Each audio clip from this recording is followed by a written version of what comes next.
Welcome to McGuire on Wrestling. Allow me to reintroduce myself. With Mike McGuire. Stand up, son. Let me take a good look at you. This guy's a serious professional. You know what I want to talk about? Yeah. Well, the professional wrestling.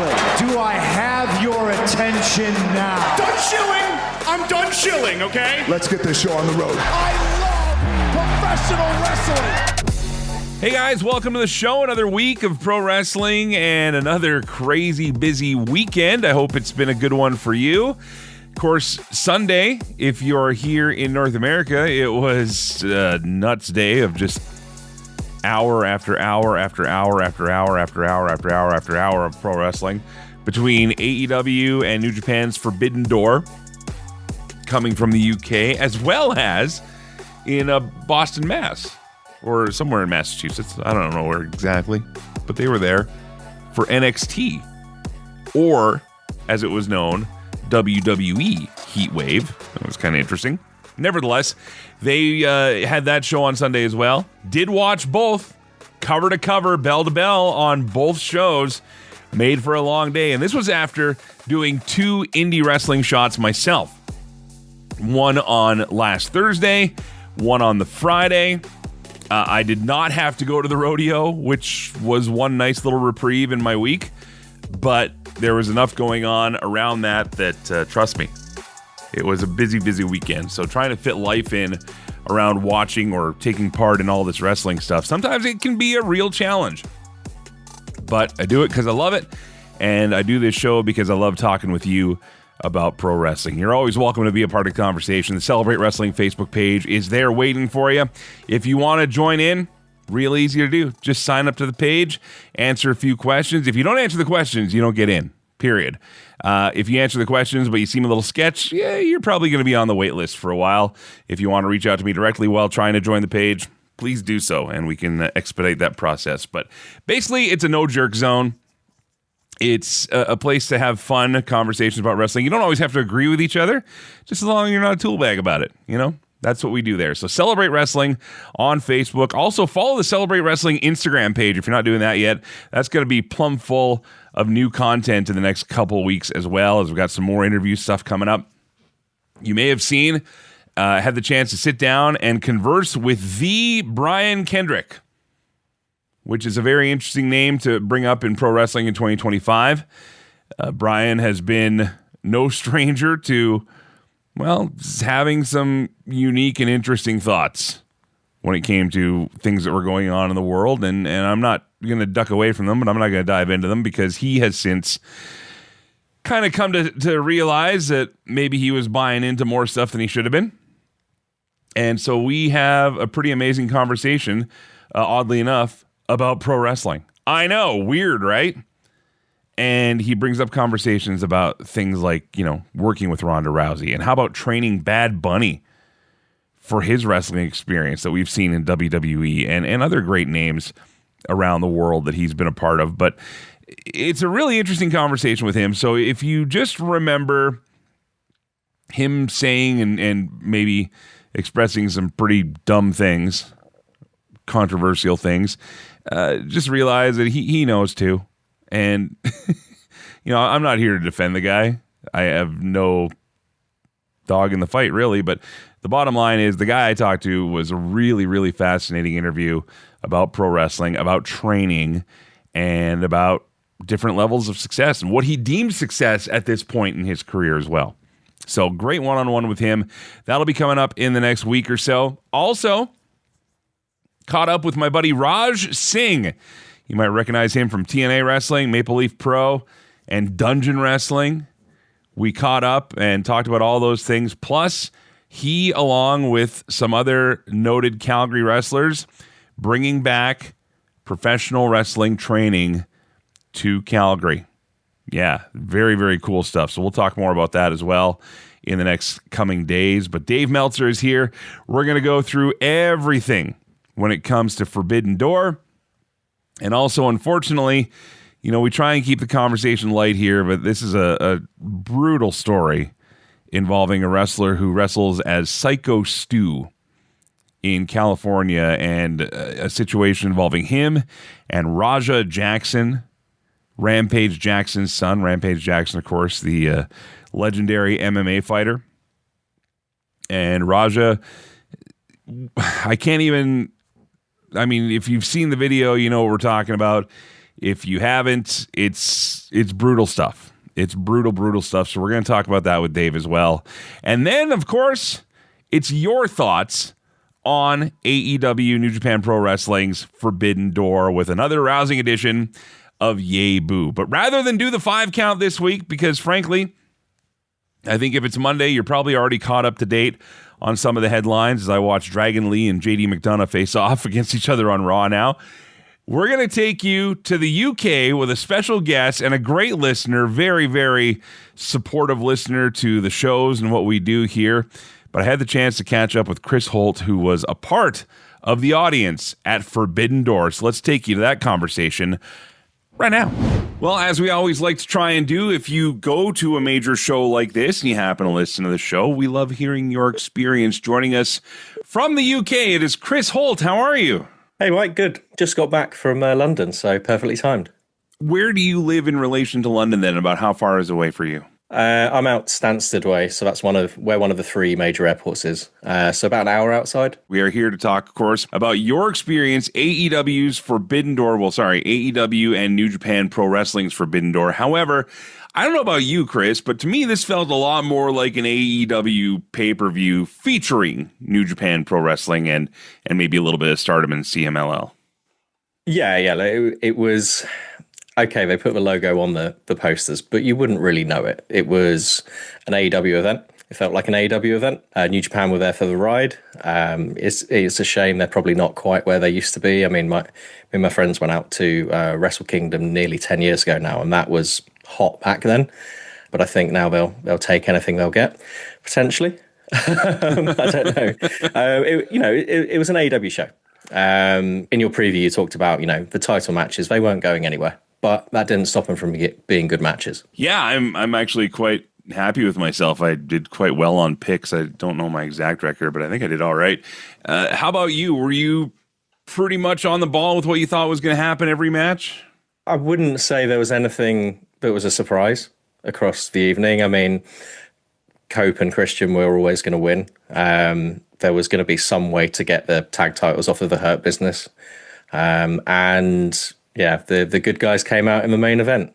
I was a little surprised that the Hurts lost the titles, to be honest with you. I just thought they still had time with it, but what are you going to do, right?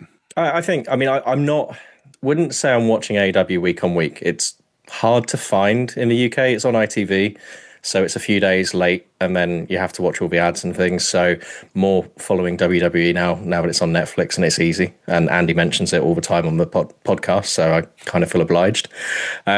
But it does feel like, Brody King was so over. The guy just puts in work. So that was a really nice moment to see. The enthusiasm obviously comes through. I mean, you guys and girls know how to cheer for events when they come to town. That's obvious. But what would you say was probably the most engaged match for the entire crowd, start to finish? Like they never stopped once cheering. I think so. I didn't really do the pre-show. As you know from my feedback from All In, I value my time more than Tony Khan does. So we popped in right at the end of the pre-show. Samoa Joe massively over, and then they obviously started the night with Cope, and we got a whole rendition of his song a cappella from the crowd, and that was like goosebumps moments, I guess. My wife, I famously don't sing in front of her, and she nudged me and went, "How's that going for you right now?" That was a really fun way to start. I mean, look, we knew where it was going. In fact, saw Kip Sabian this morning at the hotel, and just kind of like he's got his eye kind of all plastered over and things. Well, he got split open pretty hard there. Yeah, couldn't quite see. We didn't get replays in the arena. Because obviously Tony was trying to get that attendance record. The set was really minimal. So the screens were up high, but they were showing the action, not any replays or anything. So I was trying to work out what happened there. But that got the crowd off to a great start. I think it would have been maybe even hotter if Luchasaurus had returned to being Luchasaurus, maybe. But look, UK crowds, they love a good wrestling event.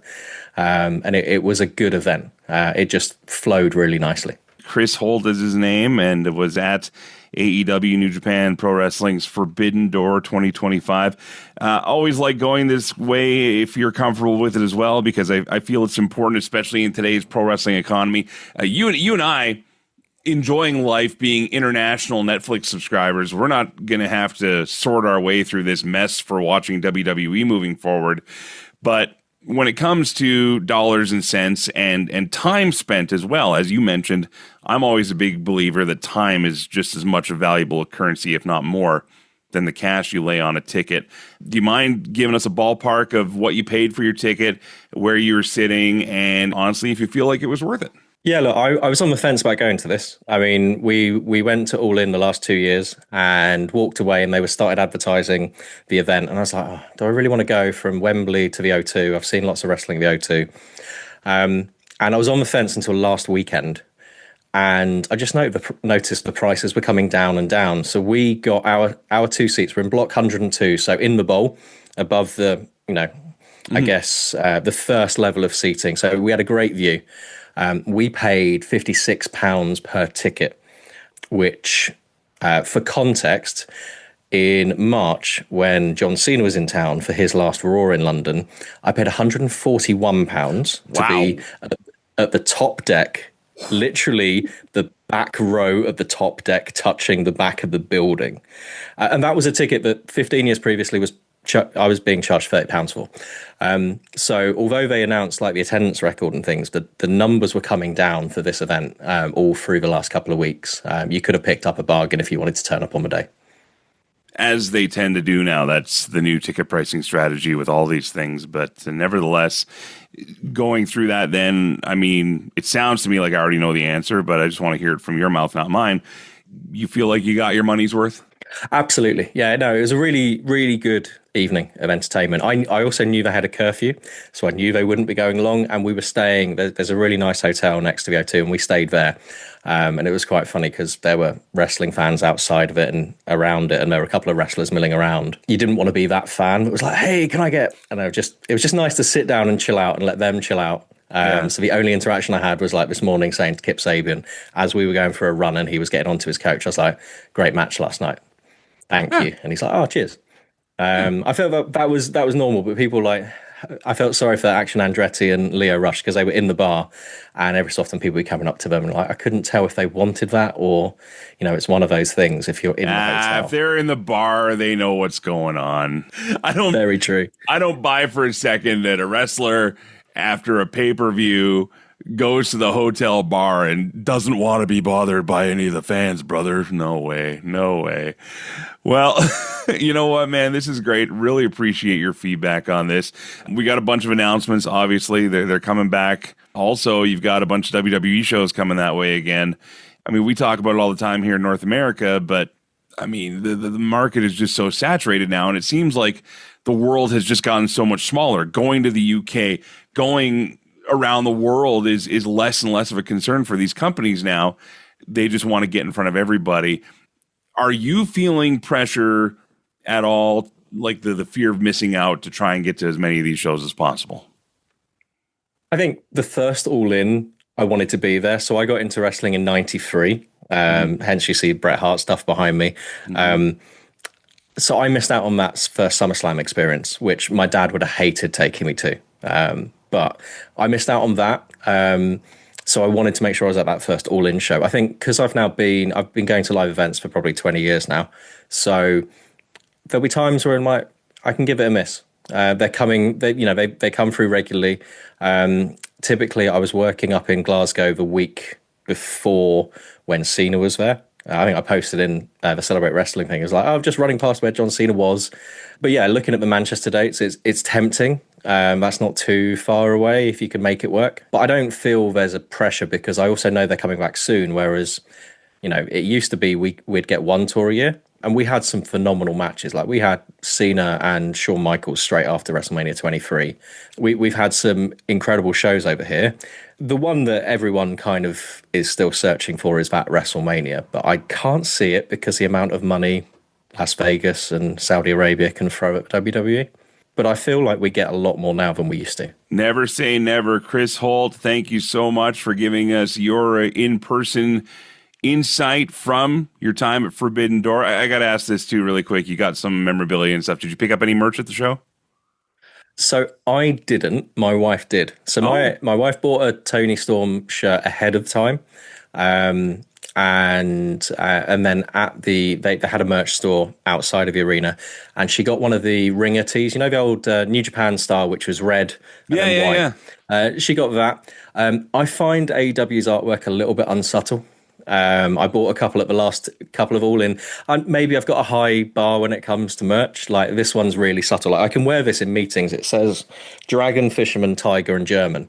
And like people will be like, what's that? And I'm like, if you know, you know. If you don't know, you don't know. So I didn't pick up merch, but my wife did. £40 for a t-shirt, which feels on the steep side, but I think that's just the going rate nowadays. Well, I do believe that Celebrate Wrestling shirts are much cheaper than that, so far more affordable. Do you know what? I nearly wore mine, but I wore my Brett, Owen, Davey, and Jim shirt instead. It's all good, man. All good. Listen, appreciate your support of the shows. Appreciate being a part of this one. And thank you so much for talking about it, Chris. No worries. Thank you very much for having me. My thanks to Chris Holt for being a part of the show today, giving us his live impression of AEW New Japan's Forbidden Door. Well, coming up next, Dave Meltzer and I are going to go through the card, go through some of the things, including Bryce.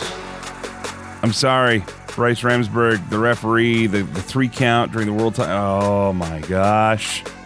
It's on the way. This is McGuire on Wrestling. The alternate commentary table, ACT, brought to you by the Celebrate Wrestling podcast feed. Listen, it's Mitch, it's Dimitri. We got this little pod thing that we do every single week where we talk about the week in wrestling and the way in which we do it from the other side of the railing, right, Mitch? I like that. We're coming at it because we love it, we hate it. The alternate commentary table, ACT. Download it anywhere where you're getting your podcasts. Cha-cha! It's time for the Wrestling Observer Insider with Dave Meltzer, McGuire on Wrestling. Well, Forbidden Door took place out of London, England. Your overall thoughts of the show, first of all? I thought that it was a great show. It's unfair sometimes because I go, well, it wasn't as good as All in Texas, but the standard is so high right now that, I mean, you know, if a show like this happened 5 years ago, we'd be going like this one of the greatest of all time. You know, just that shows have gotten, you know, especially AEW pay-per-views have gotten really, really strong. And this was another one. I mean, the last 2 matches were great, and most everything was really good. Some good video packages, actually some great video packages, and not, you know, there's always little things here and there. It's not a perfect show, but it was pretty great, I thought.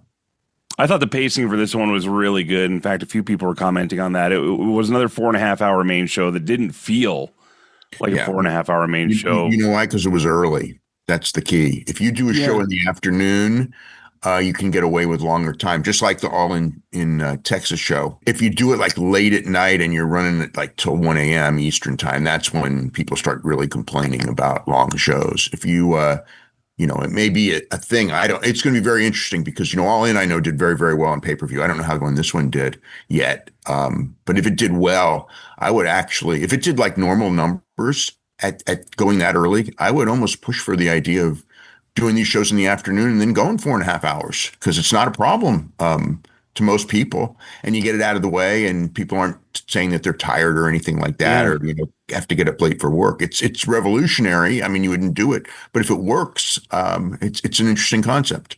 Well, I think it's actually a great idea because we just had Chris Holt on from the UK. He was at the show and he just gave us a wonderful recap from his perspective. And I think the big thing for anybody is that it's not just the money anymore. I mean, money still plays a big part of it. But being a wrestling fan, I mean, geez, this weekend, Dave, I watched so much wrestling. I mean, I was at 2 different indie shots to begin with. And then after that, you had all day Sunday. You're sitting here just glued to the TV, basically watching more and more wrestling. Like, the time is becoming the biggest commodity, I think, even more than the money. Yeah.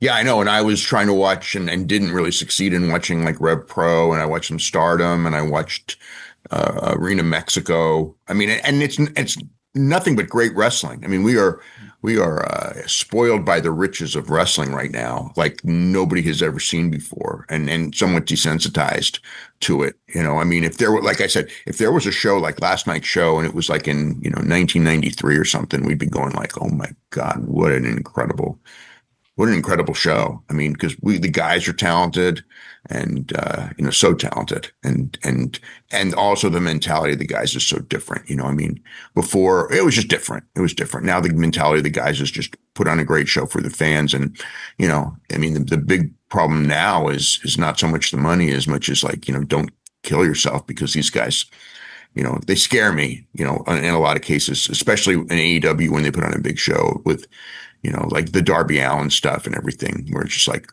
Jesus Christ. I mean, scary.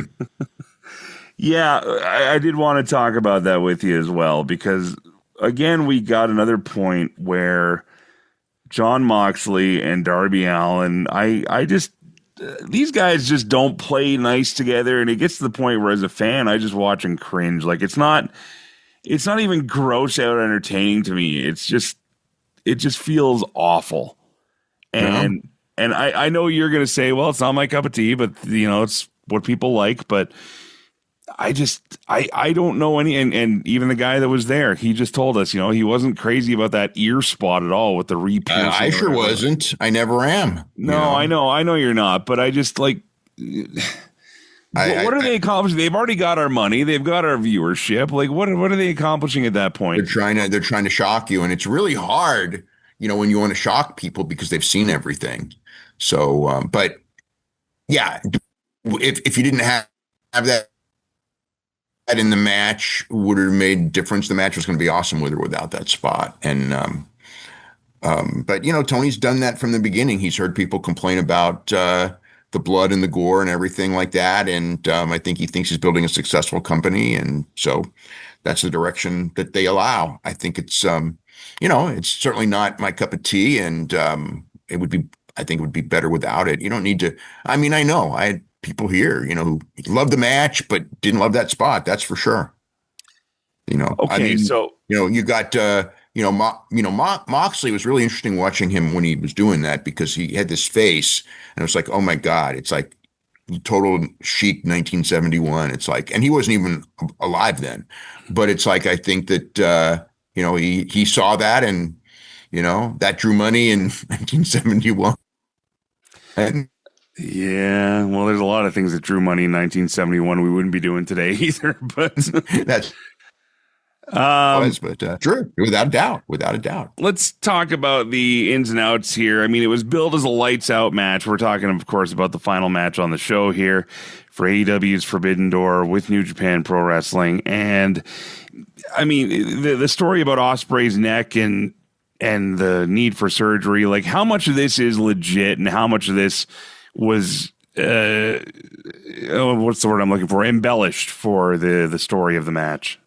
I mean, the surgery and the injuries are 100% legit. The only thing embellished was that he wasn't cleared. He was cleared, obviously, because yeah. If he wasn't cleared, he wouldn't be in there. That's the only thing that was really embellished. And obviously he didn't get it from Jon Moxley. He got it from 14 years of doing what he's been doing, and the body just can only take so much. But the injury, yeah, he's got 2 herniated discs. He's gonna probably need surgery. He's gonna be out for they did an angle. He's going to be out for a long, long time. I mean, probably, I know that he doesn't know how long it will be. He hasn't had the surgery yet. So until then, I mean, most guys who have this type of injury and this type of surgery, we're talking like 14 months, but maybe, obviously his goal is to be back at Wembley next year. And I don't know if that's an attainable goal, and neither does he right now. I mean, he's going to have to get the surgery, and then he's going to be told, and he's going to go through a rough time, because he's going to, the recovery from that surgery isn't easy. And he has befriended Adam Copeland, who went through that in his career and knows the ups and downs of the recovery. And, he hopefully will be as close to what he was coming out of it. I mean, he is going to have to make modifications. Bryan Danielson had to, Chris Benoit had to, everyone that's at that level, there's, you have to change, and that might've been the goodbye, that moonsault off the cage and all the crazy stuff that he did last night.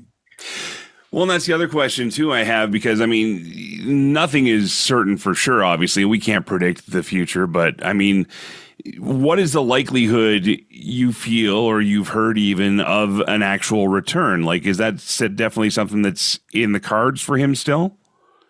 I think so. Yeah, with the surgery. I mean, most guys who have it do come back. Big E didn't, so it's not 100%. Right.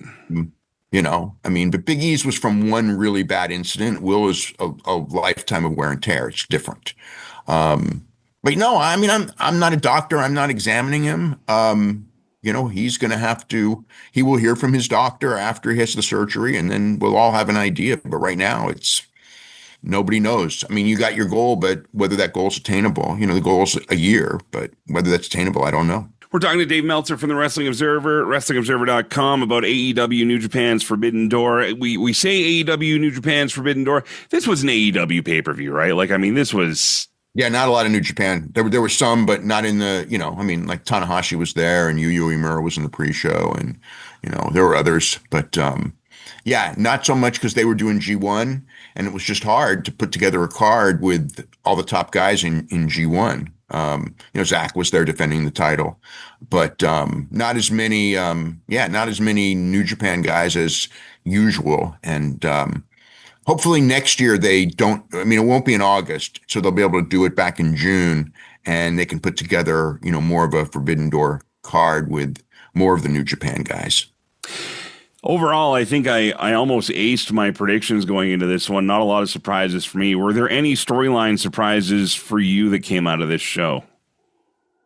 I expected Daniel Garcia to turn, but I think he probably will at some other point. And it's probably time. And aside from that, you know, I mean, Brody King and Bandito winning the tag team titles, I was expecting FTR to win, but you know, that was a solid surprise, and it's something, you know. I mean, as far as Bandito, I think, and Brody was very over.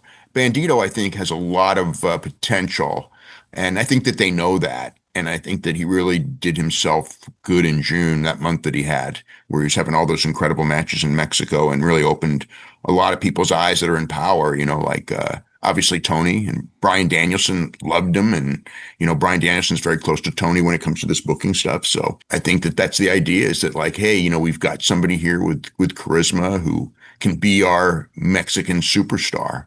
And there's always that little thing within wrestling, you know, of Bandito versus Dragon Lee, you know, because they both, you know, they chose different paths, and it's kind of like, which company's better, you know. And for a while there, everybody was like, well, WWE's better. Look at Dragon Lee where Bandito is. And now, obviously, that argument is in the other direction, that Dragon Lee's kind of going nowhere and Bandito's becoming a big, big star. Dave, we call the shows Celebrate Wrestling. We try and be as positive as we can here.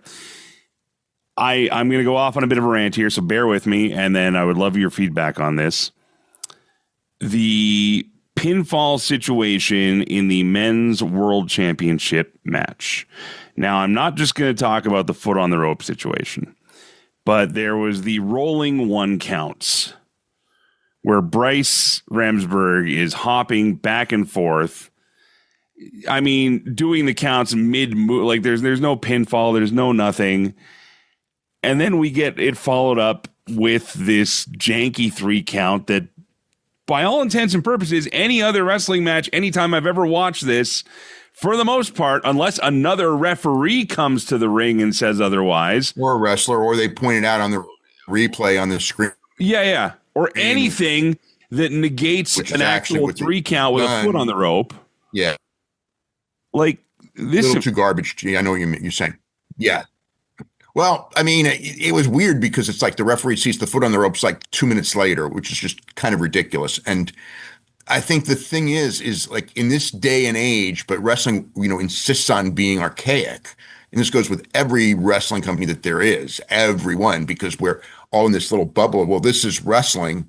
And in all sports, there was no replays for decades and decades. And now every single sport has a replay. And so you have, but you know, wrestling wants that garbage stuff. But I mean, it's like now, you know, you should go in there and go, it's like, you know, like with UFC, you just go in there, and UFC didn't have replays for a long, long time. Go in there. We know everything's taped. Go in there. The referee looks at it, sees it, but it's like it's not the drama that we're used to and things like that. And there's so much that wrestling does with run-ins and things like that obviously could never happen if it was real. So I think that one of the issues with wrestling is that the bookers and creators believe that they have creative latitude and they don't have to be consistent. When I was growing up, the one thing that, I learned, which was from Roy Shire booking, is while there was all of that garbage finish stuff, it was consistent. These are the rules. And sometimes the rules screwed the guy you liked, and sometimes the rules screwed the heel.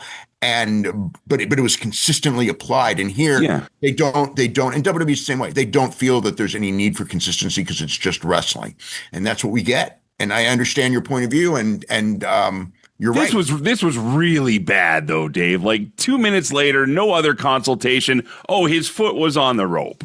Yeah, agreed. I mean, obviously Tony's the guy that gets the final say on all this stuff, but I mean, this is less than janky indie wrestling.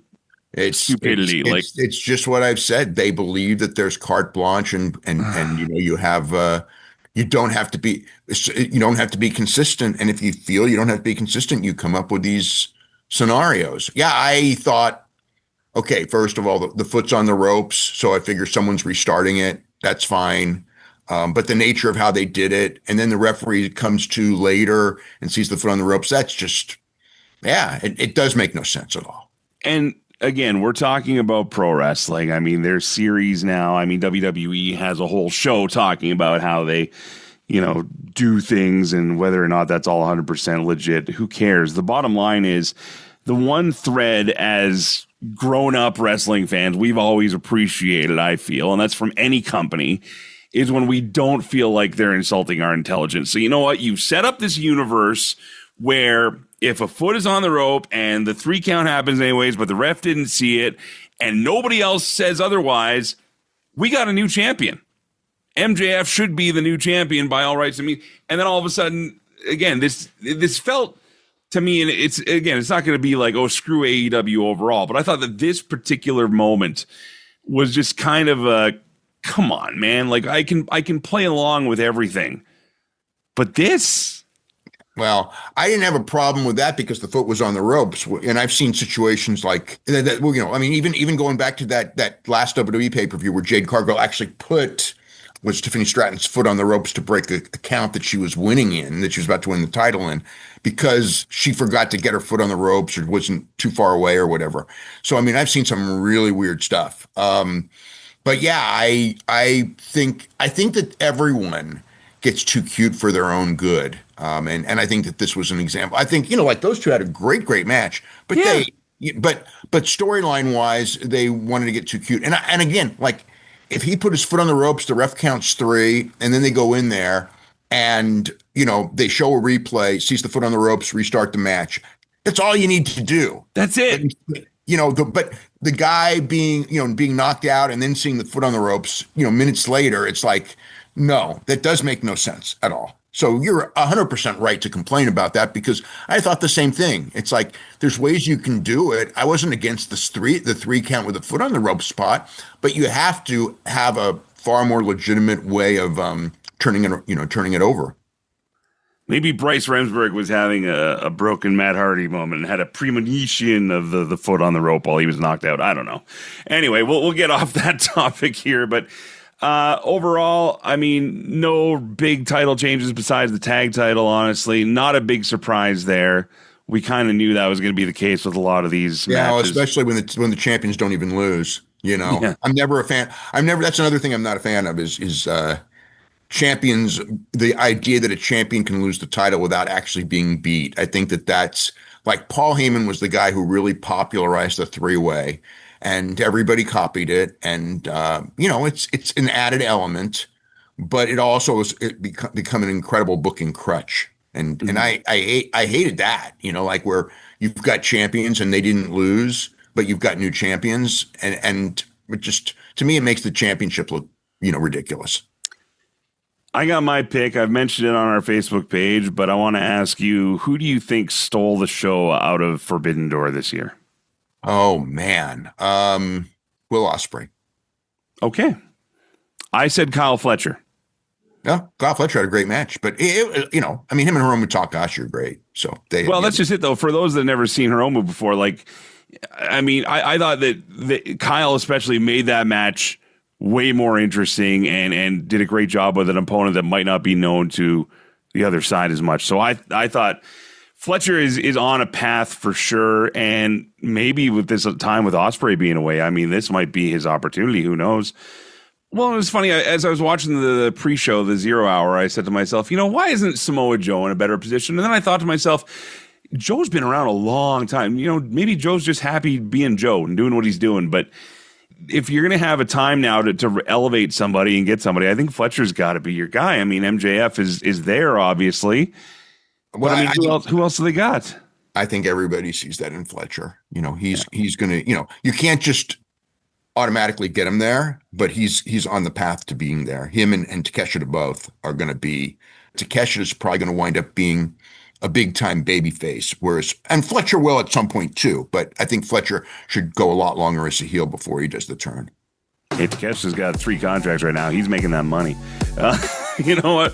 We're talking to Dave Meltzer. Coming up next, we're going to talk about WWE, the whole price breakdown for Americans especially. What a mess this thing's becoming. More McGuire on Wrestling coming up.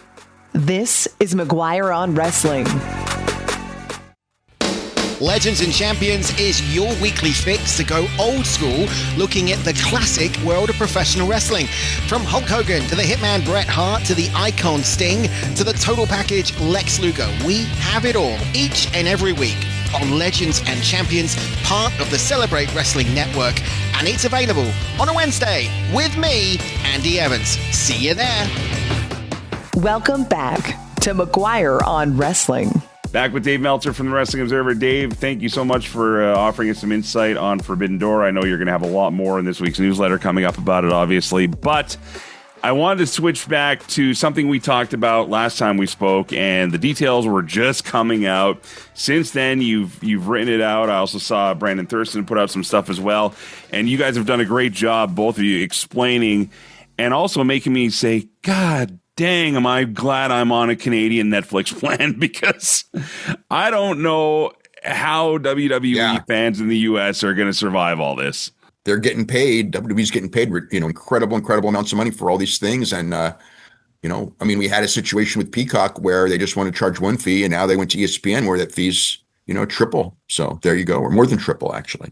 Well, and then it all breaks down as to if you subscribe to this, you get it for nothing. But if you don't, you got to pay the $30 a month. And then now Saturday night's main event is going to be Peacock exclusive. So that's not even on NBC anymore, right? Moving forward. Yeah, they moved it off of NBC. That was, now that I look at everything and kind of can see it with better perspective, I can see that it's essentially what happened is that they felt that did much lower numbers than NBC and didn't want to put it on NBC anymore. Which that's a big blow. But WWE is doing so well, it's not like it's going to really hurt. But it's a blow that losing NBC, so soon after, it's only been, I think it's been 4 shows, and they've already lost the 5-year deal. And SmackDown is not going to be on Peacock except for 30-day delay, which is another, weird one. If they really wanted to build Peacock, they should put SmackDown on it, I think. But they want the ratings for, the SmackDown ratings for USA Network are phenomenal. Saturday Night Main Event ratings for NBC are still good, but evidently, because of the ad rates associated with wrestling, evidently they didn't think it was good enough, because if it was, they wouldn't have taken it off NBC. Well, I've heard a lot of people talking about how this might be WWE's attempt to basically just kind of pollinate every platform they possibly can, which is a smart move. Of course. It's hard for the fan base, because the fan base, essentially has to get Netflix. They essentially have to get Peacock, and they have to get ESPN, and they still have to keep cable, and not just cable, but network if they really want to watch everything, because the CW. So, but if you get cable, you're going to get CW. It's mind-boggling to me that it's become more and more about having content fill a spot with a business partner. Because let's face it, a lot of these fans now, what they're going to do, they're not going to sit through these shows. They're not going to get onto every one of these subscription services. That's what we got online highlights for. They're putting pay-per-view highlights on moments after they happen online. They know that fans are going to stay caught up, but I guess they're just counting on the diehards to spend the money. Yep, I guess so. That's what all the companies do right now. Is pro wrestling bringing back basically cable? Like, it just sounds to me like this is more like no. I don't mean actual physical cable, but remember how cable plans would be like, you need to get this package, this package, this package, this package to get this channel, this channel, this channel, this channel. It feels to me like they're doing that with all the streaming services now. Oh, without a doubt. Wow. It's unreal. How long do you think this business model lasts? As long as there's new companies starting up that are willing to overpay for product, it will last forever. I mean, that's what WWE is and UFC both are making a killing on is companies way overpaying for the value that they get. But it's great for these companies. These companies, TKO is worth so much money and the NFL basically in the United States became that for the same way, other than the fact that the NFL is such a dominant force in American television. It's definitely weird to say the least. Well, Dave Meltzer from the Wrestling Observer, before I let you go, there's a story that's developing as we're even talking right now, and that is the story Raja Jackson, who, from what we're hearing, is an actual MMA fighter or trainee, and was invited to be a part of a Pro Wrestling Angle, an indie show. Apparently, this is Rikishi's camp. Yeah, Knox Pro Wrestling. Yeah. So it was a WWID program. They've since removed all their WWE ID branding. So it tells me that WWE has said, you guys are done. But for those that don't know the situation, this guy was invited to the show to work an angle. Whether or not he was aware he was working an angle is to be determined, but went into the ring shortly afterwards and absolutely took it to this guy who wrestles under the name SykoStu and just lay like shot after shot on this guy. A lot of people are saying he damn near killed him if these other wrestlers hadn't got him off. I mean, he could have killed him. Yeah. It was, I've seen a lot of horrible things in the ring. I think that was the most horrible thing I've ever seen. It was just ridiculous. Horrible. There's no words to say, just horrible. So to be live streaming this as well and have it out there for the world to see. I mean, this guy doesn't have a prayer to begin with, I think, from an evidence standpoint, obviously. Oh, God. I guess what I'm wondering is, and you obviously weren't there, I wasn't there, and we're going to hear the story as it unfolds. We're going to hear both sides, I'm sure. But how does a situation like this even happen? I have no answer for that because I don't know how. Yeah. One guy just went nuts. There's no excuse. It's all on him. It's like you can say, well, this button was pushed. Okay. You want to get a receipt, you want to slap him or whatever, that's fine. I mean, to go out there and try to kill him, or maim him, there's no excuse for that. Even if he did a gimmick shot, you can shove him hard or, they apologized and shook hands before he went in there. And he's in there on the tape saying, like, when I go in there, I'm going to punch him as hard as I can until they pull me off. And it's just like, they didn't pull him off fast enough, but they didn't know what they were doing. I mean, it was a series of horrendous ideas, but I mean, who's to know? I mean, they do angles like that all the time in pro wrestling. And, you count on the guy to know that, your job isn't to kill the guy. And he just went off. It was horrible. So I'm not comparing the two by any means, but it's funny that you say that because to me, this goes back to being an example. And we've talked about this with WWE as well. We've talked about it with AEW. What in your mind, or what do you think of when I say this statement here? Pro wrestling in general, from all levels, needs to stop worrying about shock value and go back to actually being good at what pro wrestling is supposed to be. That's a completely different issue, but I agree with your issue because right now, with what you said, because right now, I mean, WWE in particular, they're looking for these shock moments that but that's different. That's storyline stuff. That's all. We can talk about storyline. This is not storyline. That's what I mean, though. But and this I don't think this was meant to be shocking. This was just an idea. Oh, it's like, let's do this angle with Rampage Jackson's son, and he was a nut, and that's a completely different thing. It's like angles. We're always going to have angles, and we're always going to have angles that are meant to surprise you. This is not that. This is just some I mean, it's not even like the idea is just that stuff that's done on every wrestling show, that idea. It's just everyone's more sane. When you get one insane guy can kind of ruin everything. Obviously, this is still a developing story. We don't have anything official yet. We've heard that LAPD is investigating now, and I'm sure we'll have more to talk about in the next couple of weeks here when you get back. But Dave, I want to thank you for all your time here, as always. Lots to talk about, of course, especially after a big pay-per-view. We didn't even talk about Heat Wave at all. We'll have to... I don't know. I watched the show. I thought there were some good. Javon Evans is getting pushed to the moon, even though he's not winning the belt. I mean, geez, this kid's getting everything, isn't he?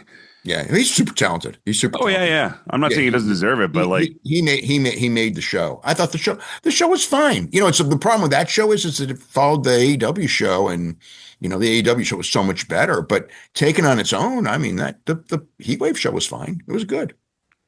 Boy, I couldn't believe that the Americans would be booing their own gold medalist. Where have we seen that before? Chelsea Green's a star, and in NXT, when you see a star, you go crazy for them. So she's a star. It wasn't that they were booing Americans. It was that they were cheering Chelsea Green, and everybody else was just and who's a bigger star, Chelsea Green or Tyra May Steele? And it's like it's easy. So she was so they cheered her. Chelsea Green, Netflix, and YouTube. It's great being Canadian. All right.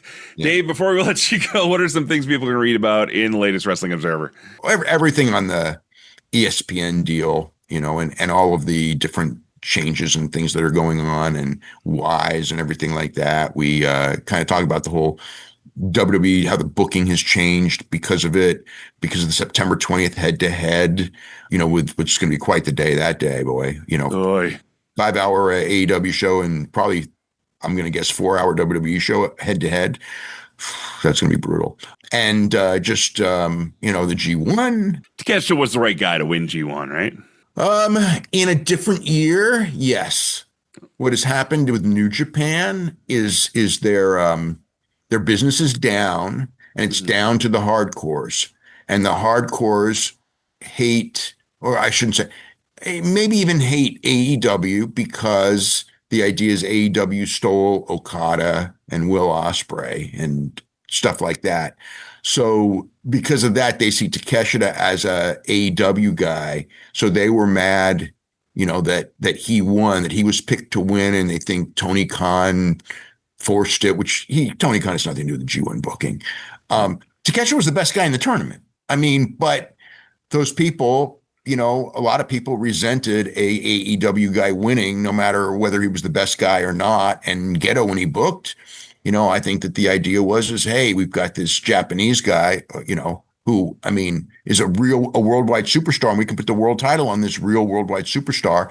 And at another point in time, Japan would have loved the idea of an American star, like in baseball, coming back to Japan and defending the world title. But right now, when they're down to the level of crowd that New Japan has now, they just wanted one of their, Yota Tsuji or Yuya Uemura type guys to win the thing, and didn't. So there was a lot of complaints. Like I said, if this was 5 years ago, everything would be about, oh my God, Takeshita is so great. Right now, it's like, oh, they booked an AEW guy to win G1. This is blasphemous, So it's just a question of timing, and that was Geto's choice. And people are down on Geto, for doing it, thinking like, oh, he's been co-opted by the Americans and all that. And it's just, I mean, Geto may be thinking 5 years ago. It was 5 years ago. He was the guy to win. Economics have changed in the business. The best guys want to go to America now. Years ago, there was a lot of pride in being in New Japan because you got to do the best matches and things like that. And now, it's really not that place. I mean, there's better wrestling in CMLL, there's better wrestling in AEW, and New Japan is not the place everybody wants to go to hone their craft and have their greatest matches anymore. And it's certainly not the place people want to go to make the most money. So it's caused a decline, and it's a worldwide industry. So, it's not like, okay, we're number one in Japan. That's all that counts. It's like, the rest of the world all matters now. The world keeps getting smaller and smaller. There you have it. Dave Meltzer from the Wrestling Observer. I know you're away next week, but we'll talk again soon, my friend. Thank you so much. Okay. Have a great week. Yay, boo, yay. yay, boo, it's lots of fun to do. If you like it, holla yay. If you don't, you holla boo.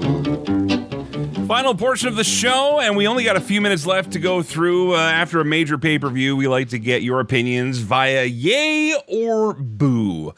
Basically, you give a yay or a boo to the show, and then you tell us why, if you like, at the Celebrate Wrestling Facebook page. Again, if you want to join, it's absolutely free. If you want to support the show as well, I didn't mention this earlier, CelebrateWrestling.com is where you can do that. And don't forget to subscribe to our podcast feed this Wednesday in this whole UK theme that we have going on. Andy and Stefan from Legends and Champions are going to be focusing on AEW All In London. The first one, the big one in Wembley, the first one, they're going to talk about it because they were there. They were both at that show. So really unique perspectives there, but let's get down to it. Your thoughts, yay boo, on AEW/New Japan Pro Wrestling's Forbidden Door. All right. We start off with Scott Ainsworth in South Australia, who starts off with a big boo. He says, purely because of the price in Australia to watch it, and it's starting so bloody early in the morning. I haven't watched a second of it. Okay, well, you're not really rating the show then. You're just rating your bank account and time zones, I guess. So, whatever. He commented. It counts. Devin Axman, who is always a great contributor on these. He says, yay on the whole. I want Danielson on commentary full-time. I agree. Bryan Danielson was phenomenal there. He says, I think every match was good. Not sure if any hit the extra gear for an all-time classic, but I thought it was a great show. Are we sure Fletcher isn't in the conversation for the best wrestler with the most consistent matches? We had this conversation earlier, Devin. Go back and listen to Dave and I talk about him. Nigel McGuinness versus Zack Sabre Jr. was awesome and a love letter to pro wrestling. Yeah, a love letter to British pro wrestling, specifically. Really liked Swerve and Okada, too. Reminded me of an old school territory match in the best ways where everything mattered. He's got a few more comments here. But anyway, he does see the point that I have as well with the referee changing the decision. He says, only thing I absolutely hated was the finish Hangman versus MJF. I guess we can just overturn things the ref didn't see after taking a 10-minute nap. Thank you very much. It wasn't a nap. Like I said, it was a premonition. All right, let's get to Chris Hotnot out in Toronto, who says, yay, AEW touts were the best wrestle. This pay-per-view delivered just that. It was like going to Baskin-Robbins for 31 flavors of ice cream. Look it up, international listeners. He said, I think it had something for everyone. Even the pre-show was full of wrestling and not just a panel talking about the show. Having the New Japan Pro Wrestling ring announcer was a nice touch. Yeah, I love that guy. Tanahashi Hiroshi! I'm at work right now. I'm pretty sure my coworkers think I'm nuts, but that's okay.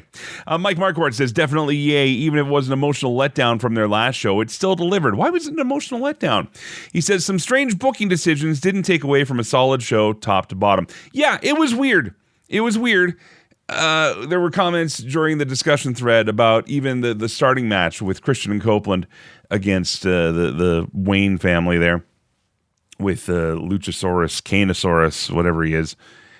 Kill Switch, sorry.